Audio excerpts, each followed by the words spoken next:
Dear student, आज का हमारा lecture number 14 from the unit chemical thermodynamics.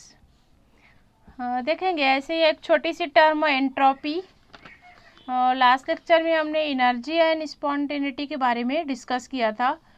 तो वहाँ पर कुछ रिएक्शन में एनर्जी इवॉल्व होती है, कुछ रिएक्शन में एनर्जी एब्सॉर्ब होती है, एक्सोथर्मिक और एंडोथर्मिक।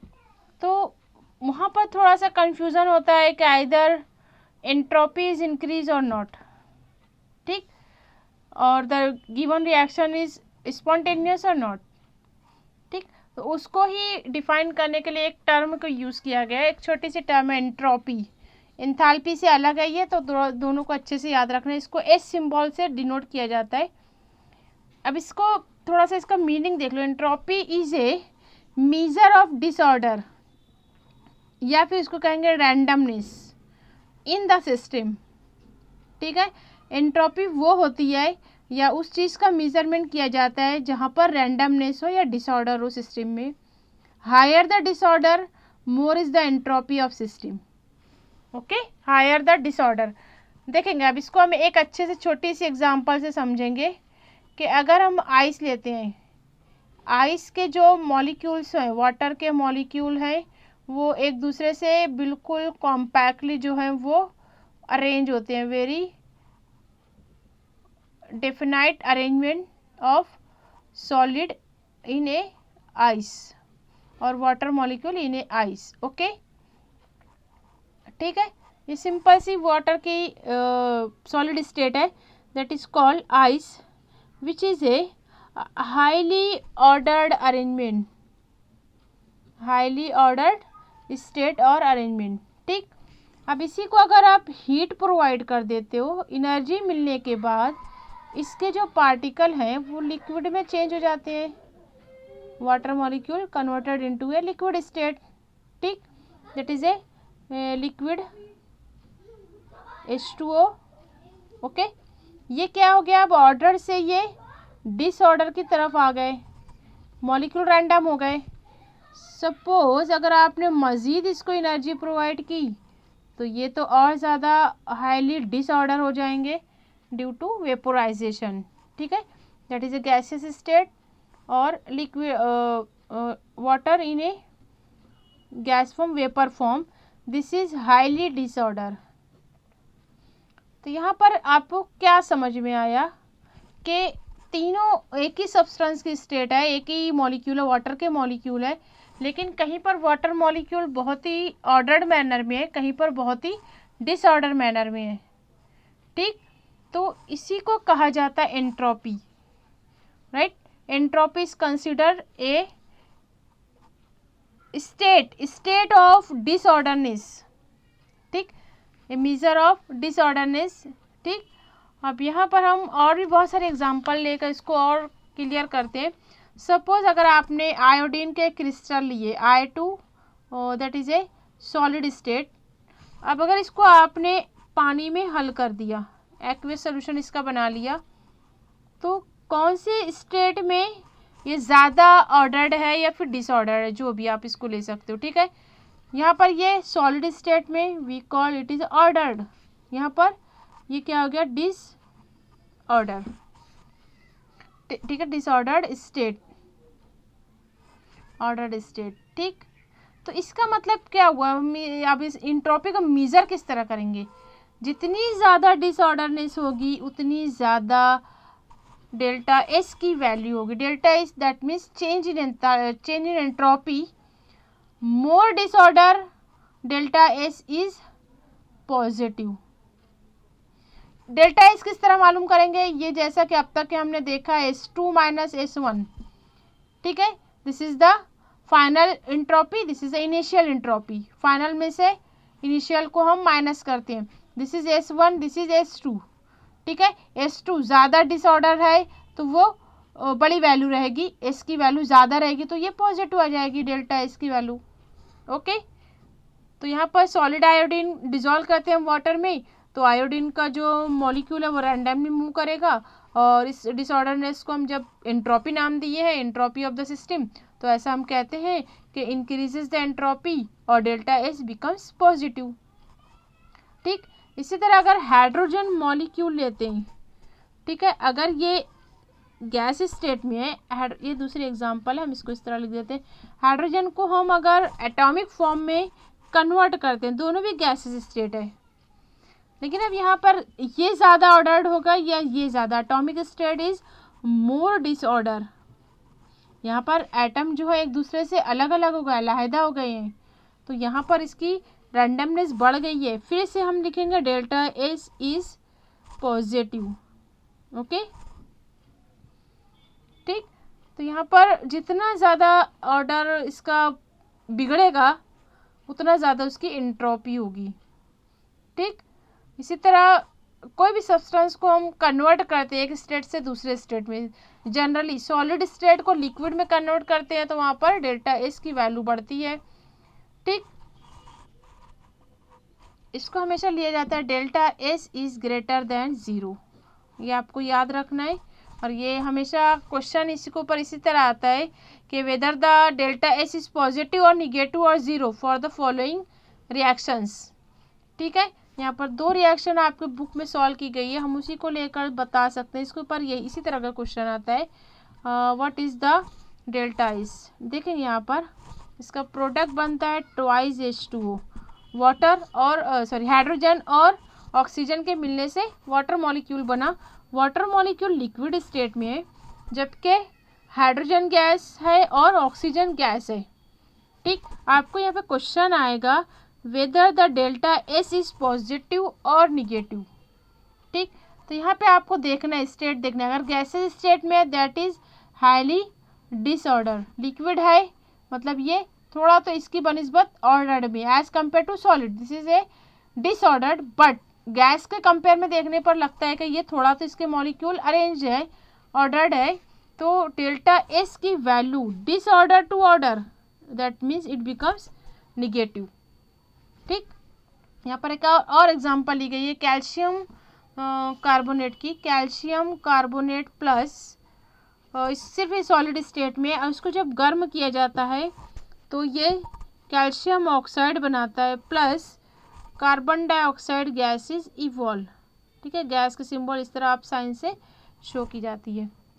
ठीक, अब यहाँ पर देखेंगे, यहाँ पर सॉलिड है, सॉलिड कैल्शियम कार्बोनेट को गर्म किया गया तो सॉलिड कैल्शियम ऑक्साइड मिला, लेकिन यहाँ पर कुछ ना कुछ डिसऑर्डर बढ़ रहा है, रैंडमनेस बढ़ रहा है due to carbon dioxide gas. तो डेल्टा एस की value from order to disorder, therefore it becomes positive. Is that clear? It becomes positive. Okay, entropy का मतलब समझ में आ गया यहाँ पे। ठीक, अब यहाँ पर एक सिंपल सा आप इसको इस तरह भी समझ सकते हो, entropy change that means delta S in the following process. Freezing of liquid, देखेंगे यहाँ पर लिक्विड है, लिक्विड स्टेट से आप उसको चेंज कर रहे हो सॉलिड स्टेट में। ठीक है, ये क्या हुआ, ये रिएक्टेंट हुआ, रिएक्टेंट को अब प्रोडक्ट जो है वो सॉलिड स्टेट में। यहाँ पे आपको डेल्टा एस की वैल्यू फाइंड आउट करनी है, और यहाँ पे कोई क्वांटिटी नहीं है, सिर्फ आपको बताना है वेदर इट इज़ पॉजिटिव और निगेटिव। ठीक, तो freezing, this is a liquid that is A disorder, बराबर, डिसऑर्डर से ये ऑर्डर्ड में जा रहा है, therefore delta S is a negative. ठीक, जितना ज़्यादा रैंडमनेस रहेगा उतना ज़्यादा डेल्टा एस होगा। ठीक है, अब यहाँ पर सब्लिमेशन ऑफ सॉलिड, देखेंगे यहाँ पे मैं लिखती हूँ सॉलिड, सॉलिड का गैसेस स्टेट में तब्दीली सब्लिमेशन कहलाता है। ठीक, this is reactant, this is A product. फिर यहाँ पर this is A ordered, this is a disordered, क्या होगा, डेल्टा एस बिकम्स पॉजिटिव। थोड़ा सा कॉमन सेंस यूज़ करने वाला है, थोड़ा सा कॉमन सेंस यूज़ कीजिए, इससे आपको समझ में आ जाएगा। ठीक, आगे देखेंगे dissolving of sugar in water. Sugar क्या है, सॉलिड स्टेट है, उसको हम जब पानी में बना देते हैं शुगर का सॉल्यूशन बन जाता है, that means it converted into liquid. फिर यहाँ पर order to disorder, delta S becomes positive. ठीक, condensation of water, condensation that means यहाँ पर वेपर है, गैसेस स्टेट है, गैस को हमको लिक्विफाई करना है, लिक्विड में कन्वर्ट करना है।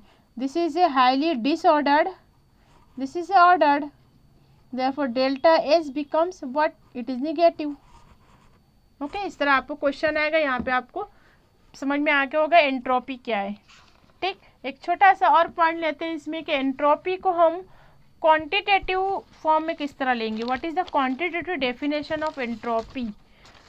अब हम एंट्रोपी को कुछ बता तो नहीं सकते कि ये इतना है, 10 किलो है, 5 किलो है, ठीक है। हम इतना बता सकते हैं कि एंट्रोपी कम हो रही है या ज़्यादा हो रही है, पॉजिटिव है या निगेटिव है। डेल्टा एस को हम फाइंड आउट कर सकते हैं। यहाँ पर क्वांटिटेटिव डेफिनेशन है ये भी, जैसे हमने रैंडमनेस को कहा कि एंट्रोपी, अब अगर सपोज आपको कहा गया कि उसका आपको बताना है, जैसे किसी के अंदर बहुत ज़्यादा मस्ती है, मस्ती को एंट्रोपी ले लो, ठीक।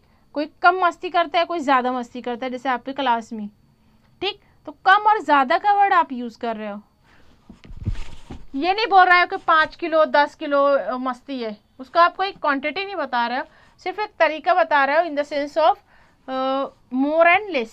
तो वैसे ही एंट्रोपी को मेज़र किया जाता है। Entropy is measurement of disorderness और रैंडमनेस इन द सिस्टम।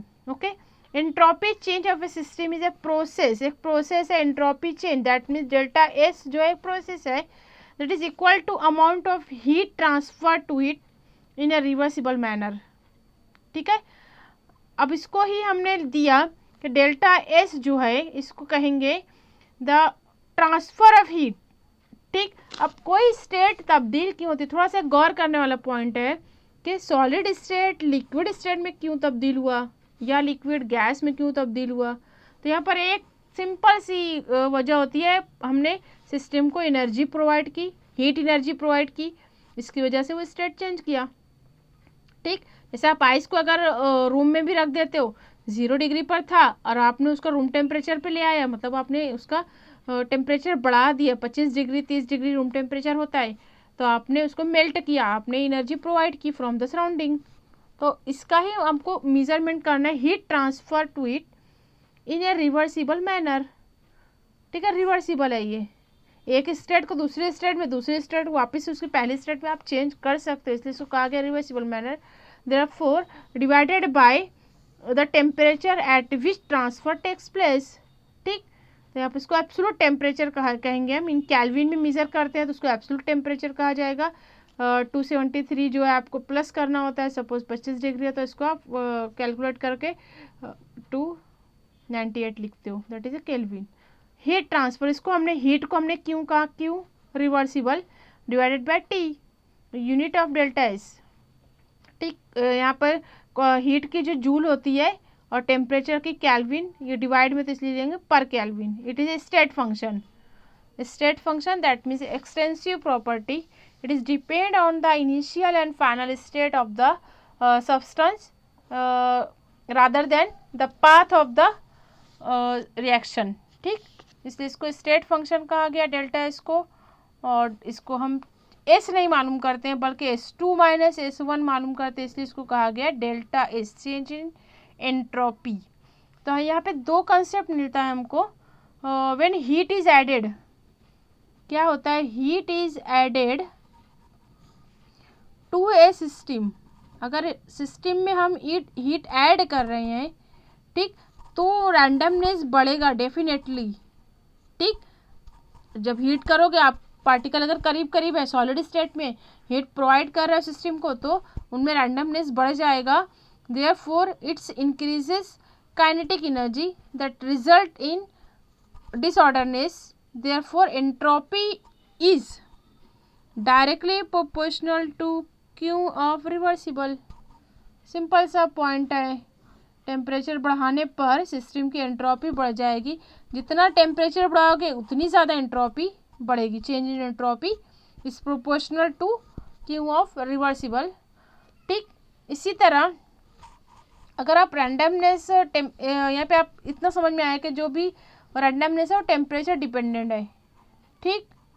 अगर सपोज आप हीट जो है एडेड टू सराउंडिंग और it is certain amount of heat is added to system at the higher temperature than the disorder caused in lesser than that of initial. ठीक, कुछ ऐसा करते हो आप, हीट तो प्रोवाइड करते हो लेकिन उसकी वजह से रैंडमनेस कम हो जाता है। जैसे सपोज अपने गैस को लिक्विफाई किया, उस कंडीशन में चेंज इन एंथैल्पी जो रहेगा वो रेसिप्रोकल रहेगा टेम्परेचर का। ठीक, लोअर द टेम्परेचर, वहाँ पर आप कंडेंसेशन कर रहे हो, कूलिंग कर रहे हो, टेम्परेचर डाउन कर रहे हो, therefore at that time delta S is reciprocal to the temperature then the heat is added. Okay, तो यहाँ पर ये इस चैप्टर का जो थ्योरेटिकल पार्ट है वो कंप्लीट होता है। आपके सिलेबस में सेकंड लॉ ऑफ थर्मोडायनेमिक्स और गिब्स फ्री एनर्जी उसको इस साल के लिए ड्रॉप कर दिया गया है। तो हम अगले लेक्चर में न्यूमेरिकल सॉल्व करेंगे, जितने भी पॉइंट्स के न्यूमेरिकल हैं हम वन बाय वन इसको बुक के पीछे के एक्सरसाइज को सॉल्व करेंगे। Okay, thank you.